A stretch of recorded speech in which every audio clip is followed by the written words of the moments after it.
మన తానజేరంత నయమే గాని మీది బాజుకైతే ఆగమాగం ఉందబ్బా. అస్సలు గెరివిస్తలేదు ఆన. జంపుడే జంపుడు. 6-10 రోజుల సంధి అట్టే అడ్డా పెట్టినట్టుంది. ఇక సాలన్నా సర్సి సర్సి కొట్టబట్టే. అటు దిక్కెట్లున్నదో ఓ మలక చూసేద్దాం పాన్రి. వామ్మో ఏందా వరద, నడుములోతు నీళ్లు చేరితే నడుసుడే కష్టం ఉంది. బొంబాయిలా ఆనలు జంపుడు జంపుతుంటే గిది పరిస్థితి. బండ్లు నడుపుడు కాదు, దిగి నూక్కపోవాల్సిందే. అండర్ పాస్ల కింద బగ్గ వరదొస్తే అండ్లనే మునిగినాయి. గీ కార్లా ఇద్దరు చిక్కబడితే తిప్పలు పడి బయటికి గుంజుకొచ్చిండ్రు. బీచ్ కాడ చూడుర్రి అంతెత్తొచ్చి పడుతున్నాయి అలలు. గాలి మోటార్ డిపోలకు సుతా నీళ్ళొస్తే విమానాలు బంద్ పెట్టిండ్రు. రైల్ స్టేషన్ల కాడ చెరువుల పట్టాలు వరిసినట్టే ఉన్నది. ఆల్చంగా నడుస్తున్నాయి రైళ్లు. మహారాష్ట్ర అంతటా ఊర్లలో ఆగమాగముంది.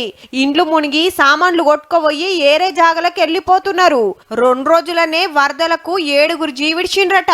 పరిస్థితి మంచిగా లేదని స్కూల్ బంద్ పెట్టిండ్రు. ఇటు ఢిల్లీలో సుతా జంపుడు జంపుతుంటే యమునా నది గిట్ల వంగుతుంది. ఒడ్డు పొంటు ఉండేటోళ్లను ఇంకో జాగలకు పంపిండ్రు. కడమ రాష్ట్రాల సుతా గట్టిగానే పడుతున్నాయి.